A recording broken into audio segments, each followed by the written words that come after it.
Welcome back to Up Front in our conversation about the Wisconsin Economic Development Corporation with two former Commerce Secretaries, Cory Nettles, who served under Governor Jim Doyle, and Bill McCoshen, who served under Governor Tommy Thompson. Cory, I'll begin with you this time. There are some who have talked about going back to the Commerce Department days. Do you favor that? No, I don't. I mean, I understand that there were people at the very beginning who were not supportive of a quasi-public-private entity. They thought you'd lose accountability, you'd lose transparency and the like. I didn't have those concerns to the extent that they did. This gives us an opportunity to revert to that argument. I think the last thing we need is to get lost in more organizational administrative process. I'm fairly structure agnostic, and I think whether you do that as a public entity or a quasi-public-private, you ought to still be able to get to the same objective. So I wouldn't spend a lot of time and energy trying to spend the next 3 years administratively going back. We can't afford to lose the time and the execution from an economic development perspective. Bill McCoshen, we also hear some lawmakers talking about the role of this sort of agency, whether or not we should be in the business of giving state money in the form of loans, tax incentives. What is the proper role of government? What do you think that role should be? Well, I think globally that the state does a better job and is more effective when they change macro policy, whether it's tax policy, regulatory policy. Those are things that are going to drive businesses to come to the state. How much you invest in both K-12 education, the higher education system here. Those are things that businesses list on the top 5 reasons that they'll make a decision on where to locate.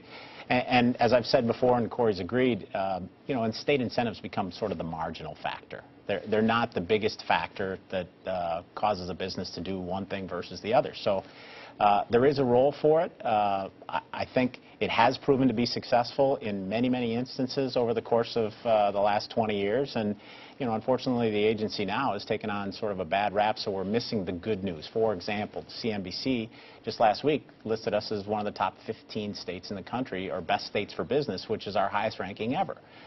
When Governor Walker took office, I think we were 37th or 38th. So there's a dramatic improvement, and that story gets lost in sort of this minutia about WEDC's day-to-day activities. Real quickly, though, how is that reflected? We see these rankings, but how is it reflected in the jobs numbers? We see we're last in entrepreneurs, we're 35th or 37th in job creation. Why isn't that happening, if that's the way people view it? There's some inconsistencies, right? The unemployment rate in Wisconsin is the lowest it's been since 2008. So, state rankings are ranking us high for a place to do business, and yet our jobs numbers, while positive, they are going in the right direction.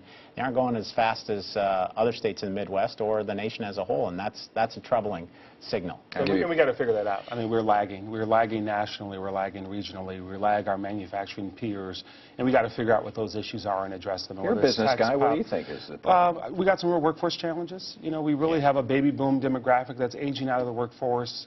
We aren't growing our population at the rate of some others. There continues to be a real skills gap. So if you're in certain kinds of manufacturing or certain kinds of construction trades, finding the welders, the CNC machinists and operators, et cetera, is so hard. So we've got some challenges that we have to get focused on and address those because we're lagging right now nationally and regionally. 15 seconds, Bill McCoshen. You agree with that? I do. Yeah. There's no question. And the second Be Bold study focused on workforce challenges. Reggie Newsom, Secretary of Department of Workforce Development, has done a really nice job addressing a lot of those. His Fast Forward grants have been very successful. But more needs to be done in that area if we're going to be successful long term. Two former Commerce Secretaries, Bill McCoshen for the Republican governor and Cory Nettles for the Democratic governor. It's good to have you back on the program, you bet.